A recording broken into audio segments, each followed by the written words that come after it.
या देवी सर्वभूतेषु शक्ति रूपेण संस्थिता। नमस्तस्यै नमस्तस्यै नमस्तस्यै नमो नमः। नमस्कार भक्तों, स्वागत है आपका शारदीय नवरात्रि की एक प्यारी सी वीडियो के साथ।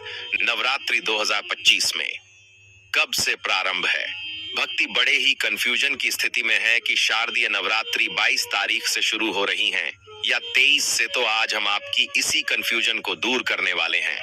साथ में जानेंगे कि नवरात्रि के दिनों में माता के 9 रूपों की पूजा कैसे करना है, पूजा पाठ व्रत कैसे करना है, हर दिन माता के रूपों की पूजा कैसे करनी है और किस रूप में करनी है।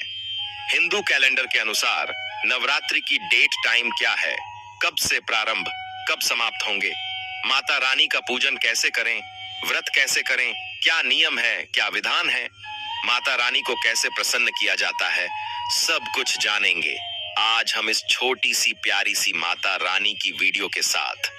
वह तो बात ऐसी है कि हमारा काम तो सिर्फ एक सही सलाह देने का है। हम तो केवल आपको एक सलाह दे सकते हैं। आप उसको मानिए ना मानिए आपकी मर्जी, लेकिन वाह भक्तों यही कहेंगे हम तो कि मन लगे तो माता रानी की कृपा से आपका बेड़ा पार हो जाएगा। इसलिए आपको वीडियो के अंत तक बने रहना है, तभी आपको सही से अच्छे से समझ में आएगा। भक्तों, नवरात्रि का नाम लेते ही मन में शक्ति, भक्ति और सकारात्मक ऊर्जा का संचार होने लगता है। यह पर्व केवल एक धार्मिक अनुष्ठान नहीं है, बल्कि यह जीवन में आशा, साहस और आत्मबल जगाने का अद्भुत अवसर है।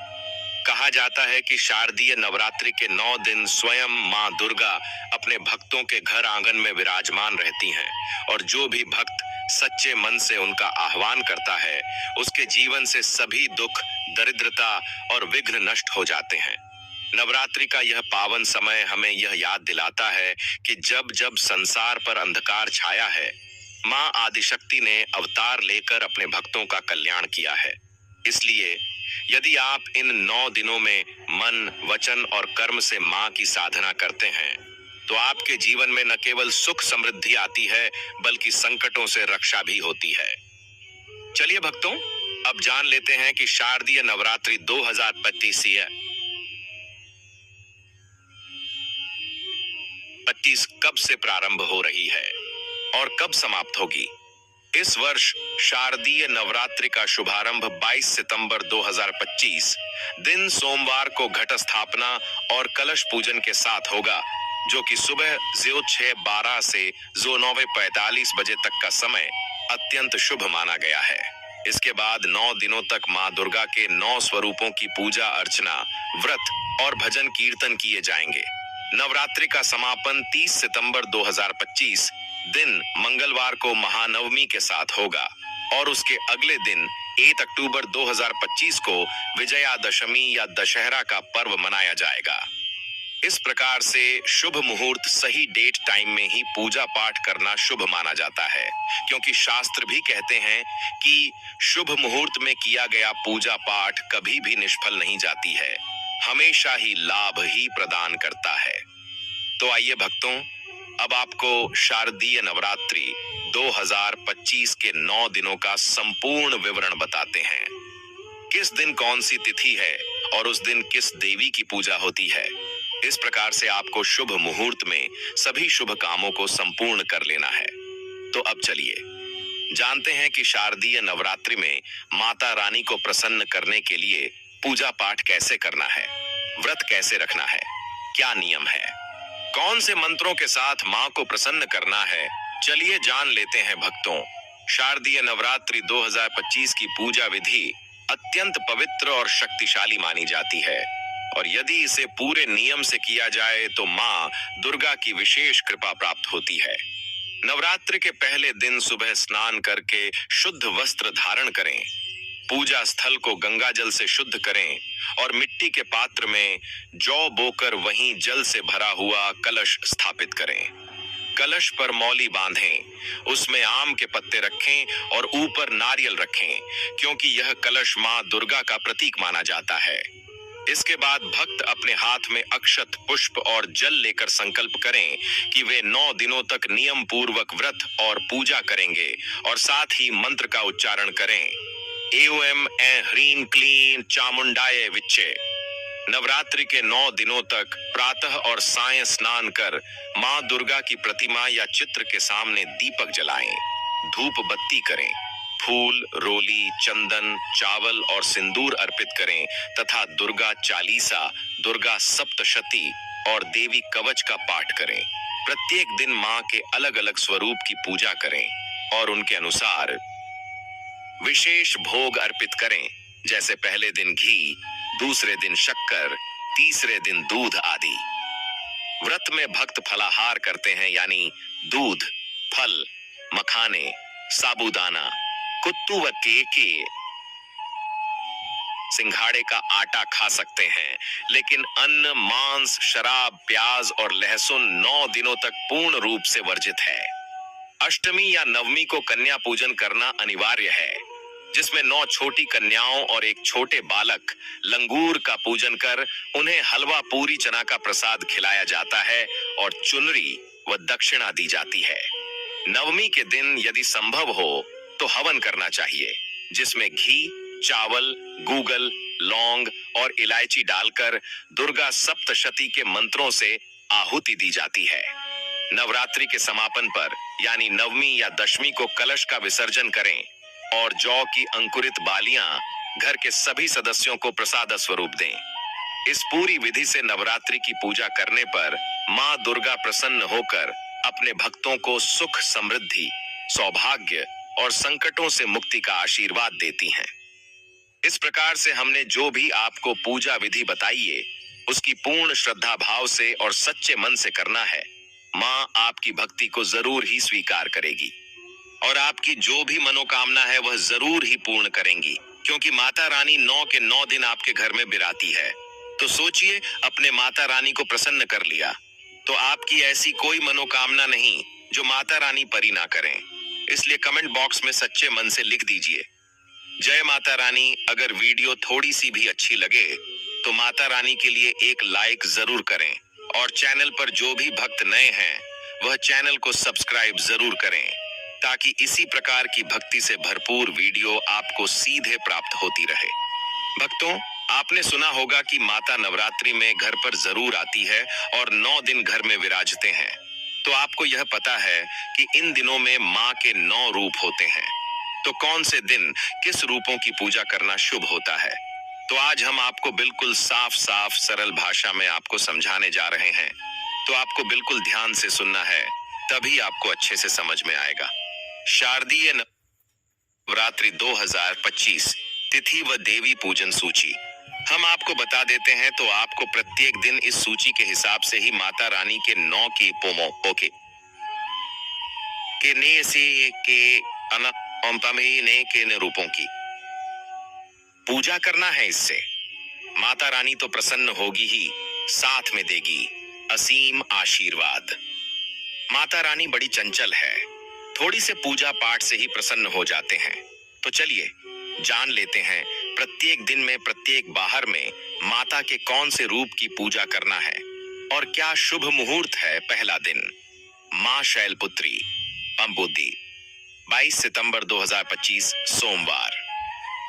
नवरात्रि के पहले दिन घट स्थापना होती है और मां शैलपुत्री की पूजा की जाती है।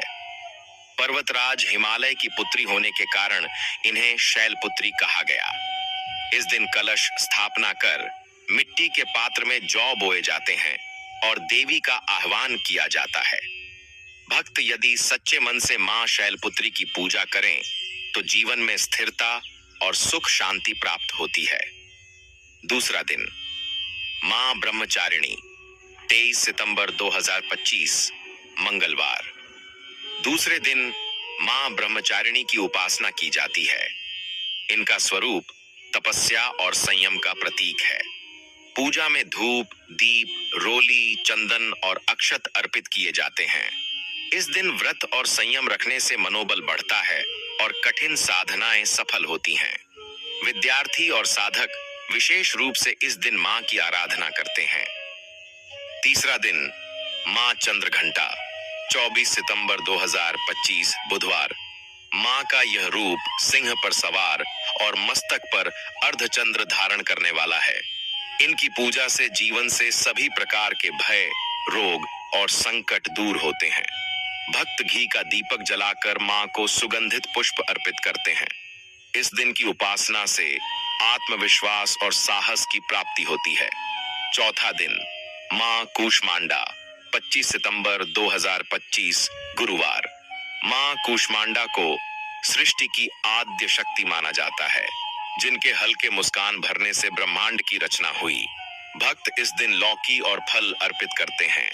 इनकी उपासना से घर में सुख, समृद्धि और आरोग्य का वास होता है तथा आयु में वृद्धि होती है। पांचवां दिन मां स्कंद माता 26 सितंबर 2025 शुक्रवार। इस दिन मां स्कंद माता की पूजा होती है, जो भगवान कार्तिकेय स्कंद की माता हैं। गोद में बाल स्कंद को लिए हुए इनका रूप अत्यंत वात्सल्यमय है। इस दिन पीले फूल और केले का भोग अर्पित करना शुभ माना जाता है। माता की कृपा से संतान सुख और पारिवारिक सौहार्द की प्राप्ति होती है। छठा दिन मां कात्यायनी 27 सितंबर 2025 शनिवार। मां कात्यायनी का रूप सौंदर्य और शक्ति का प्रतीक है। इस दिन कुंवारी कन्याएं विशेष रूप से माता की उपासना करती हैं, क्योंकि इनकी कृपा से विवाह में आने वाली बाधाएं दूर होती हैं। पूजन में शहद का भोग अर्पित करना अत्यंत शुभ माना गया है। सातवां दिन मां कालरात्रि 28 सितंबर 2025 रविवार। मां का यह रूप अंधकार और नकारात्मक शक्तियों का नाश करने वाला है। इनका स्वरूप भयानक लेकिन अत्यंत कल्याणकारी है। इस दिन तेल का दीपक जलाकर गुड़ और धान्य का भोग लगाया जाता है। पूजा करने से शत्रु, भूत प्रेत और बाधाएं दूर होती हैं। आठवां दिन मां महागौरी 29 सितंबर 2025 सोमवार। महागौरी का स्वरूप अत्यंत शांत और कोमल है। इस दिन कन्या पूजन का विशेष महत्व है। भक्त सफेद वस्त्र धारण कर देवी की आराधना करते हैं और नारियल का भोग अर्पित करते हैं। इनकी उपासना से जीवन पवित्र होता है और मनोकामनाएं पूरी होती हैं। नौवां दिन मां सिद्धिदात्री 30 सितंबर 2025 मंगलवार। नवरात्रि के अंतिम दिन मां सिद्धिदात्री की पूजा होती है। ये अपने भक्तों को सभी सिद्धियां और मोक्ष प्रदान करती हैं। इस दिन तिल का भोग अर्पित करना श्रेष्ठ माना गया है। भक्तों की हर इच्छा मां पूर्ण करती हैं और उन्हें दिव्य ज्ञान प्रदान करती हैं। 10वां दिन विजयादशमी 8 अक्टूबर 2025 बुधवार। नवरात्रि का समापन विजयादशमी के दिन होता है। यह पर्व असत्य पर सत्य, अन्याय पर न्याय और अधर्म पर धर्म की विजय का प्रतीक है। इस दिन रावण दहन कर बुराई को दूर करने का संदेश दिया जाता है।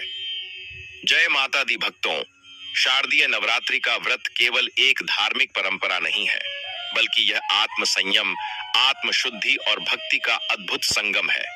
इस व्रत को महिलाएं ही नहीं, पुरुष भी पूरे नियम और श्रद्धा के साथ रखते हैं। नवरात्रि का महत्व तभी पूर्ण होता है जब हम इसके प्रत्येक नियम का पालन करें। यह व्रत केवल अन्न त्यागने का नहीं, बल्कि अपने मन और आत्मा को सात्विकता की ओर ले जाने का एक माध्यम है। मां दुर्गा को प्रसन्न करने के लिए हमें अपने व्यवहार, विचार और कर्म को शुद्ध रखना आवश्यक है। अब विस्तार से समझते हैं कि नवरात्रि के व्रत में क्या नियम और सावधानियां अपनानी चाहिए। व्रत का मूल नियम नवरात्रि का व्रत सबसे पहले सात्विकता का पालन सिखाता है। सात्विकता का अर्थ केवल भोजन तक सीमित नहीं है, बल्कि आपके आचरण और विचारों तक है। 9 दिनों तक अपने भीतर सकारात्मक सोच और भक्ति भाव जगाना चाहिए। व्रत का उद्देश्य है कि हम अपने मन और शरीर को बुरी आदतों और नकारात्मक भावनाओं से दूर रखें। इस दौरान हमें आलस्य छोड़कर भजन, कीर्तन, पूजा पाठ और अच्छे कर्मों में अपना समय लगाना चाहिए। जब भक्त सात्विक जीवन अपनाता है तो उसका मन शुद्ध होता है और मां दुर्गा की कृपा शीघ्र प्राप्त होती है। व्रत में क्या खाना चाहिए? भक्तों, नवरात्रि के व्रत में भोजन का चयन बहुत ही सोच समझकर करना पड़ता है। इसमें केवल फलाहार और सात्विक आहार की अनुमति है। फल, दूध, दही, मखाने, नारियल पानी, शक्करकंद, सिंघाड़े का आटा, कुत्तू का आटा और साबूदाना आदि का सेवन किया जा सकता है। इनसे बने हलवे, पकौड़े, पराठे या खीर भी व्रत में ग्रहण किए जा सकते हैं। लेकिन याद रहे, सब कुछ शुद्ध घी या तेल में ही बनना चाहिए और भोजन बनाते समय पवित्रता का विशेष ध्यान रखना चाहिए। भोजन ग्रहण करते समय मां का स्मरण अवश्य करें, क्योंकि व्रत में भोजन भी भोग का रूप होता है। व्रत में क्या नहीं खाना चाहिए? नवरात्रि में कुछ वस्तुएं सख्ती से वर्जित मानी जाती हैं। इन 9 दिनों में प्याज, लहसुन, मांस, मदिरा, तंबाकू, बीड़ी, सिगरेट, अंडा तथा सामान्य अन्न जैसे गेहूं, चावल और दालें का सेवन नहीं करना चाहिए। ये सभी वस्तुएं अपवित्रता का प्रतीक हैं और इनके सेवन से व्रत का प्रभाव कम हो जाता है। मां दुर्गा की आराधना तभी सफल होती है जब हम पूरी तरह सात्विक आहार और आचरण अपनाते हैं। इसलिए व्रत के दौरान यदि इन वर्जित वस्तुओं से परहेज रखा जाए तो मां की कृपा और भी प्रबल होती है। आचरण संबंधी नियम भक्तों, नवरात्रि का व्रत केवल खाने पीने तक सीमित नहीं है, बल्कि यह हमारे व्यवहार और आचरण से भी जुड़ा हुआ है। व्रत के दौरान हमें झूठ नहीं बोलना चाहिए, किसी का अपमान नहीं करना चाहिए और क्रोध से बचना चाहिए। चुगली, निंदा और अपशब्दों से दूर रहना चाहिए। घर में शांति, पवित्रता और सकारात्मक वातावरण बनाए रखना अत्यंत जरूरी है। इन दिनों अपने समय का सदुपयोग भजन कीर्तन, जप, पाठे और जरूरतमंदों की सेवा में करना चाहिए। जब आचरण शुद्ध होता है तभी व्रत का वास्तविक फल मिलता है। कौन से कार्य अवश्य करने चाहिए? नवरात्रि में सुबह सवेरे स्नान करके मां दुर्गा की पूजा करना सबसे महत्वपूर्ण कार्य है। प्रतिदिन दीपक जलाकर कलश और जौ की विधिवत पूजा करें। फूल, रोली, सिंदूर और धूप से मां को अर्पित करें। दिन और रात में देवी चालीसा, दुर्गा सप्तशती या अन्य मंत्रों का पाठ करें। घर में शंख और घंटी बजाकर वातावरण को पवित्र करें। नवरात्रि के अंतिम दिन यानी अष्टमी या नवमी को कन्या पूजन अवश्य करें, क्योंकि यही व्रत की पूर्णता का सबसे बड़ा प्रतीक है। छोटी छोटी कन्याओं को भोजन कराना और उनका आशीर्वाद लेना मां दुर्गा को अत्यंत प्रिय है। व्रत की सावधानियां, व्रत के दौरान कुछ विशेष सावधानियां भी बरतनी आवश्यक हैं। पूजा स्थल के पास जूते चप्पल न रखें और वहां हमेशा स्वच्छता बनाए रखें। भोजन बनाते समय पूरी तरह पवित्रता का ध्यान रखें, यानी साफ बर्तन और शुद्ध सामग्री का प्रयोग करें। घर और पूजा स्थल पर रोज सुबह शाम गंगा जल छिड़कें ताकि वातावरण पवित्र और सकारात्मक रहे। यदि किसी कारणवश स्वास्थ्य बिगड़े थे, ठीक न हो तो कठोर उपवास करने की जगह हल्का फलाहार लेकर ही मां की पूजा करें, क्योंकि मां केवल भक्ति देखती हैं, कठोरता नहीं। इस प्रकार भक्तों, यदि नवरात्रि के दौरान इन सभी नियमों और सावधानियों का पालन श्रद्धा भाव से किया जाए तो व्रत सफल होता है और मां दुर्गा की अपार कृपा से घर परिवार में सुख, समृद्धि और शांति का वास होता है। भक्तों, शारदीय नवरात्रि का व्रत तभी पूर्ण माना जाता है जब हम इसके अंतिम कार्यों को पूरे विधि विधान और श्रद्धा के साथ संपन्न करें। नवरात्रि के 9 दिनों तक मां दुर्गा के 9 स्वरूपों की पूजा अर्चना करने के बाद अष्टमी या नवमी के दिन कन्या पूजन और भोग का विशेष महत्व होता है। इस दिन घर में 7, 9 या 11 छोटी कन्याओं को भोजन के लिए आमंत्रित करना चाहिए, क्योंकि इन्हीं में मां दुर्गा का रूप विराजमान माना गया है। सबसे पहले कन्याओं के चरण धोकर उनका आदर पूर्वक स्वागत करें। फिर उन्हें लाल चुनरी, कंकण, बिंदिया या कोई छोटी सी भेंट दें और उसके बाद उन्हें भोजन कराएं। भोजन में पूरी, चने की सब्जी और सूजी या हलवे का प्रसाद बनाना सबसे शुभ माना गया है। यह भोजन केवल पेट भरने का क्या साधन नहीं, बल्कि मां को अर्पित भोग का रूप है, जिसे कन्याओं को खिलाने से हमारे व्रत की पूर्णता होती है। नवरात्रि के अंतिम दिन यानी नवमी या दशमी को मां दुर्गा का विसर्जन किया जाता है। इस दिन कलश और जौ की विधि विधान से पूजा करके उनका विसर्जन करें। यदि मिट्टी के कलश या घट की स्थापना की हो तो उसे किसी पवित्र नदी, तालाब या बहते जल में प्रवाहित करें। और यदि घर में जौ उगाए हों तो उन्हें घर के बगीचे या किसी पवित्र स्थान पर विसर्जित कर दें। विसर्जन करते समय भक्त को यह संकल्प लेना चाहिए कि हे मां, आपने 9 दिनों तक मेरे घर में विराज कर हम पर कृपा की है। अब आप अपने धाम को पधारें और हमें आशीर्वाद दें कि हमारे जीवन से सभी दुख और कष्ट दूर हों और घर में सुख समृद्धि बनी रहे। इस प्रकार भक्तों, नवरात्रि का व्रत केवल 9 दिनों का पर्व नहीं, बल्कि आत्मा और भक्ति का एक अद्भुत साधन है। जब हम नियम पूर्वक कलश स्थापना से लेकर कन्या पूजन और मां के विसर्जन तक हर कार्य श्रद्धा और पूर्ण सात्विकता से करते हैं, तब मां दुर्गा प्रसन्न होकर अपने भक्तों पर असीम आशीर्वाद बरसाती हैं। कहते हैं कि जो भक्त नवरात्रि व्रत का सही चाह, उसके जीवन में कभी दरिद्रता नहीं आती, घर में सुख शांति बनी रहती है और मां दुर्गा हर संकट में उसकी रक्षा करती हैं। इसलिए भक्तों, नवरात्रि का यह व्रत अवश्य कीजिए। भक्तों, इस बार की शारदीय नवरात्रि बेहद खास रहने वाली है, क्योंकि इस बार माता रानी हाथी पर विराजमान होकर पधारेंगी। शास्त्रों में वर्णन मिलता है कि जब मां दुर्गा हाथी पर सवार होकर आती हैं, तो वह वर्ष अत्यंत शुभ, ऐश्वर्यवर्धक और सुख समृद्धि देने वाला माना जाता है। शेर पर सवारी करना जहां वीरता और शक्ति का प्रतीक है, वहीं हाथी पर आगमन समृद्धि, खुशहाली और भरपूर धन धान्य का सूचक माना गया है। इसीलिए इस नवरात्रि का महत्व और भी बढ़ जाता है। मां का यह स्वरूप केवल घर घर में ही नहीं, बल्कि संपूर्ण समाज और राष्ट्र में सुख शांति, प्रगति और मंगल का संदेश लेकर आता है। अतः इस पावन अवसर पर श्रद्धा, भक्ति और नियमों के साथ माता की आराधना करना विशेष फलदायी रहेगा। भक्तों, आप सच्चे मन से पूर्ण श्रद्धा भाव से मां को प्रेम और भक्ति से याद कीजिए और देखिएगा कैसे आपके जीवन में खुशियों की वर्षा होने लगेगी। अगर आपको माता रानी के लिए कुछ करना है तो एक लाइक करके वीडियो में को कमेंट में लिख देना, जय माता रानी। माता रानी आपकी समस्त मनोकामना पूर्ण जरूर करेगी। और चैनल को सब्सक्राइब जरूर करके जाना, ताकि इसी प्रकार की और भी वीडियो आपको सीधे प्राप्त होती रहे।